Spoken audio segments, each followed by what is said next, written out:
Hi friends, എല്ലാവർക്കും എൻ്റെ ചാനലിലേക്ക് സ്വാഗതം. നെല്ലിക്കായുടെ ഗുണങ്ങൾ നമുക്കെല്ലാം അറിയാവുന്നതാണ്. ഇന്ന് ഞാനൊരു വെറൈറ്റി അച്ചാറാണ് ഉണ്ടാക്കാൻ പോകുന്നത്.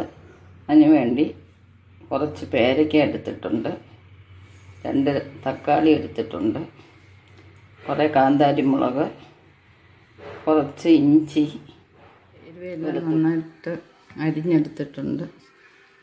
നമുക്ക് മിക്സിയുടെ ജാറിലിട്ട് നന്നായിട്ട് അരച്ചെടുത്തിട്ടുണ്ട്.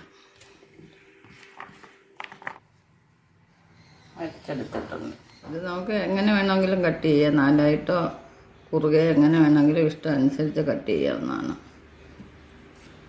ഈ അരി ഒരു കാരണവശാലും അച്ചാറിന് നമ്മൾ എടുക്കരുത്, കാരണം ഉള്ളി ചവച്ചിട്ട് ഇറക്കാനൊക്കത്തില്ല ഇത്. നല്ല ഉള്ളി ചെന്ന് ഇത് അച്ചാറിന് നല്ലെണ്ണയാണ് ഒഴിച്ച് കൊടുത്തേക്കുന്നത്. ഇതിലോട്ട് നമുക്ക് ഉലുവ ഇടാം. ഉലുവ മൂത്തിട്ടുണ്ട്, നമുക്ക് കടുക് ഇട്ട് കൊടുക്കാം. അരച്ചിട്ട് മുളക് അരച്ച് വെച്ചേക്കുന്ന പേസ്റ്റ്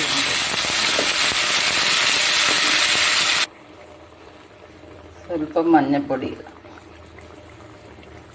മുളക് പൊടി ആവശ്യമുള്ളവർ മാത്രം ഇട്ടാൽ മതി, കാരണം പച്ചമുളക് ഇടുന്നുണ്ട്. നന്നായി ഇട്ട് കൊടുക്കുക. പേസ്റ്റിൻ്റെ പച്ചയെല്ലാം മാറി കുറുകിയിട്ടുണ്ട്. നമുക്കിതിലോട്ട് അരിഞ്ഞ് വെച്ച പേരയ്ക്ക ഇട്ട് കൊടുക്കുക. തീ ഓഫ് ചെയ്യാവുന്നതാണ്. ഇനി കായപ്പൊടി ഇട്ട് കൊടുക്കുക. ഈ പേരയ്ക്കയ്ക്ക് പുളിരസമാണ് മുന്നിൽ നിൽക്കുന്നത്, അതുകൊണ്ട് പ്രത്യേകിച്ച് പുളിയുടെ ആവശ്യമില്ല. ഇത് തണുത്തതിന് ശേഷം നല്ല കുപ്പിയിൽ എയർ ടൈറ്റായിട്ട് അടച്ചു വെക്കുക. സ്വാദിഷ്ടമായിട്ടുള്ള പേരയ്ക്ക അച്ചാർ റെഡി. എല്ലാവരും ട്രൈ ചെയ്ത് നോക്കുക. നമ്മുടെ തൊടിയിൽ നിന്ന് സുലഭമായി കിട്ടുന്ന വസ്തുക്കൾ പാഴാക്കാതെ ഇങ്ങനെ ഓരോ വിഭവങ്ങൾ ഉണ്ടാക്കി കഴിക്കുക. ജസ്റ്റ് ഒരു വെറൈറ്റി ആയിട്ട് അടുത്ത വീഡിയോ കാണാം. Bye bye.